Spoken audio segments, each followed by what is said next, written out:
What is happening? We got a Patreon request today. This one is from Michael. Thank you, Michael. And I'm checking out for the first time. I don't know how to say this, but I'm going to try Gacharic Spin. I think it's called. And the song's called Mindset. So apparently these girls have been around since, I think, 2019.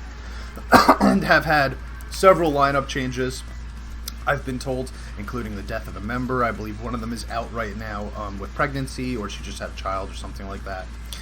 So there's been a lot of shifts in the lineup, and I assume that with the shifts came changes in the music. So this is one of those bands where it's going to be really interesting to check out something brand new, and then maybe later on check out something older to kind of have like a comparison point to see what they're all about. But we're going to start fresh with something that just came out this month, which is cool, man. I like hearing the brand new stuff first, almost, because I just feel like I'm not behind for once, you know what I'm saying? So anyway, let's just hop into this bad boy. Let's see what it's all about. Play. Ooh. Okay, so we got some talent already. This bass is pretty nasty. Very bluesy feeling.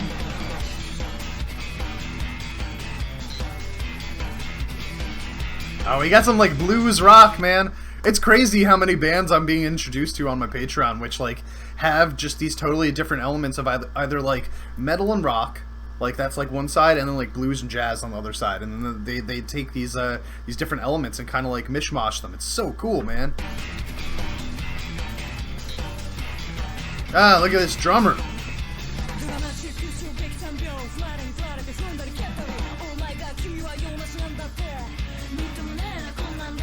She's rapping, sorta. What the hell, man? So you're gonna throw rap in here too? So it's like, this is like blues rock rap. It's not a genre. It's just, I guess you just call it Gacharic Spin, right?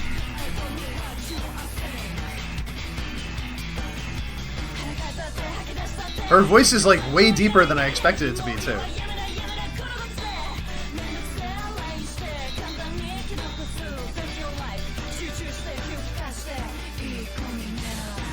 Damn! Is that... So they got a pianist, too, right? I'm pretty sure. I saw a piano, because I think I'm hearing a keyboard in the back.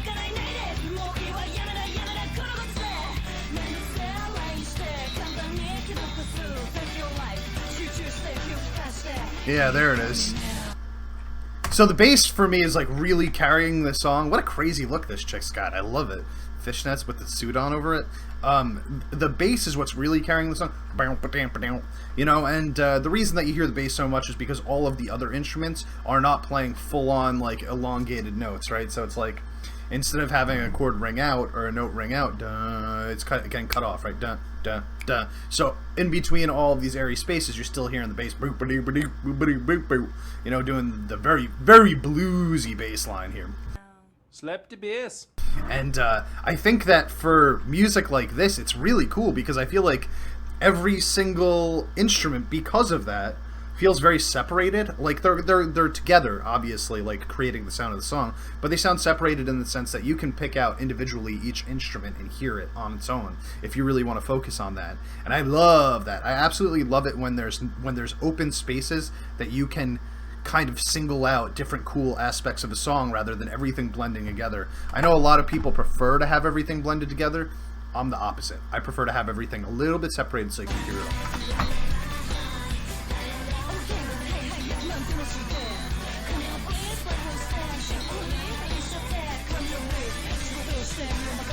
Adding this vocal melody is a really cool idea too, because it's like, she's not really providing a lot of melody with the lead singer with her vocals now because she's doing more of like a rap thing.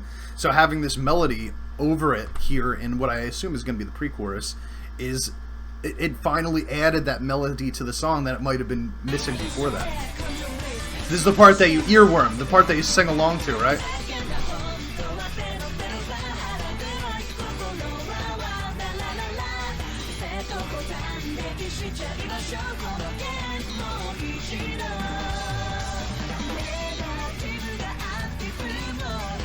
Oh, this is a different vocalist? So they have two?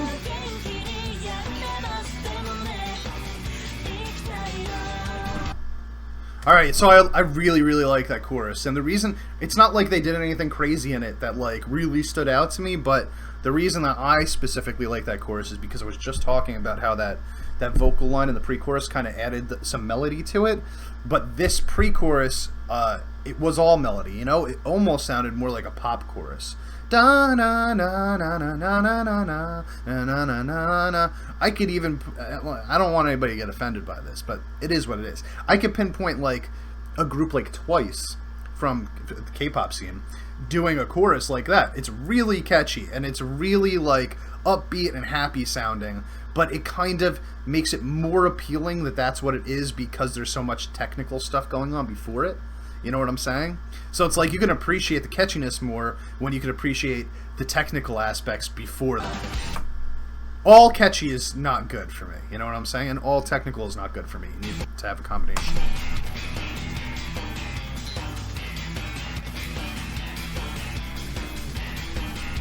And it's kind of cool that the guitars are playing with like very, very minimal distortion too.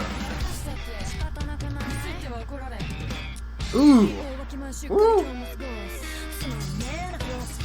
Awesome. That whole thing was awesome. So that's, again, that's the type of thing where like you can't write that on your own. You can't just be a writer and write that. You have to write that with the band. That's all about like following the flow of the song, the energy of the song. So you have to do it properly and you have to do it with everybody included.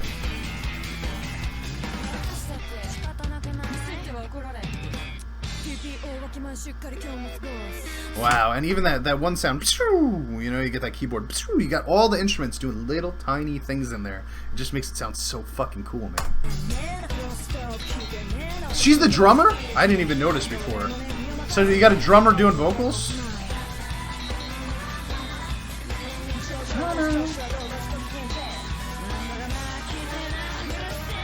Oh, we went up a key. Whoa. Whoa, we went up a key there. So we randomly went up a key halfway through the second pre-chorus. That was sudden and out of nowhere, and I love that they had the balls to do that. Also, is this girl with the pink hair a new one?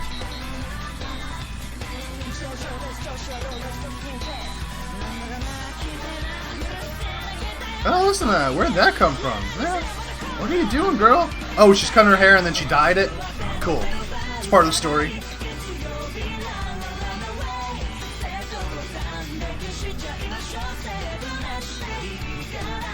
And look at the one girl, the guitarist, got this big pink floofy dress on, man. The styles. What the hell? They're crazy, man. They definitely got their own thing going on. Oh, we're gonna get a bridge here. Oof. This guitarist got some skills, man.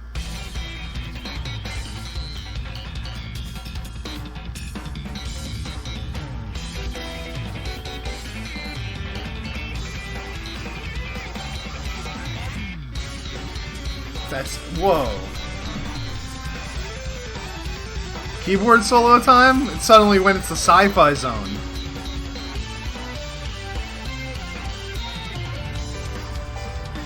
Keyboard solo time? This is crazy, man. I'm gonna rewind this and listen to all of this, but this whole part is so cool because it's like, I feel like we're changing genres as we focus on different instruments, you know? It was very, like, bluesy when the bass was doing its thing, and then we went into the keyboard and it became this kind of sci-fi sound, right? And now we're going into the piano and everything's mellowed out a little bit. It sounds more like an alt-rock song. It's such a crazy concept to be able to change. Hold on. And the drum usage here, just a lot of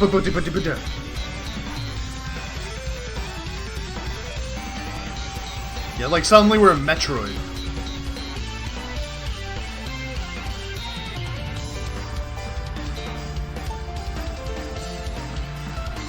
And now we're in Kingdom Hearts. It's cool as hell. That whole bridge was awesome. Now we're gonna slow it all down. She's really cute, man. She's really cute. I like her pink hair.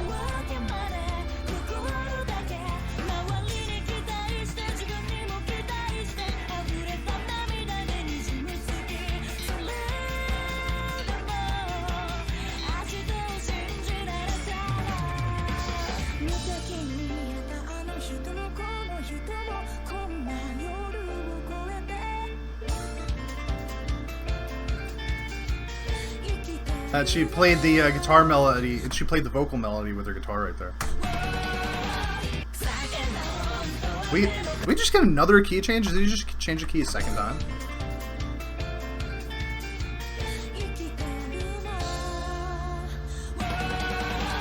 Yeah.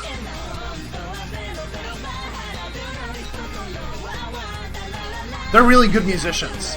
Really, really good.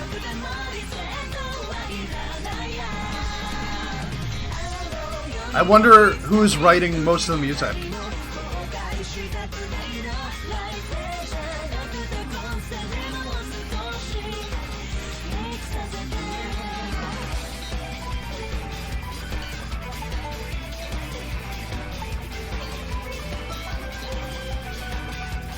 So now we got like a wah-wah pedal on the guitar, but the focus is on the piano.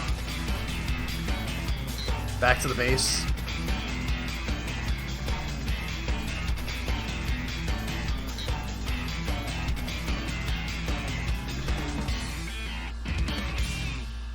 Fire. Hot, hot fire. Hot, hot fire. I love that. This is crazy, dude. I can't believe we keep getting introduced to stuff that's still surprising me how good it is. You know what I mean? You know what I mean? It's been so long since I've, like, really appreciated music. You know? It had been like a decade since I had really been like, wow, this is really cool. I want to hear more of this. And now I'm finding this stuff all over the place on my Patreon, man. People are just suggesting, like, these beautiful hybrids of different genres. And, like, that's always been my thing. It's always been my thing. I don't like the old school metal. You know? I don't like the 80s metal, the thrash metal. I mean, I like Metallica, you know, and Pantera, but, like, I don't like the majority of it. I'm not going to listen to Slayer because, like, it's just metal. It's just hard. It's just heavy. And I feel like it's just that for the sake of being that a lot of the time. But when you add it in, you know, later on as metal evolved, the As I Lay Dyings and All That Remains of the World, Killswitch Engage, adding in those melodic choruses, suddenly my interest started to become something new again, right? And then I lost interest in that because it was the same thing for 15 years, you know?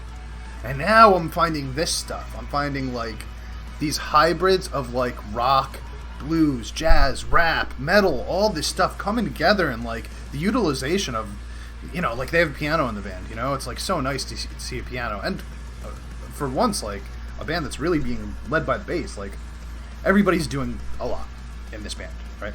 Everybody's got a lot going on. But the bassist kind of stole the show for me a little bit. I love the tone. Very clean tone, but it was also just loud and going through the song the whole time, and it was never slow, it was never boring. You know? Really got into it. Plus, I like how that girl, like, got tired of the world or whatever, cut her hair, dyed it pink, and was like, I'm rock girl now, you know? That's cool, man. Alright, thanks again, Michael. I would not mind hearing more from them. I'm out of here. Peace.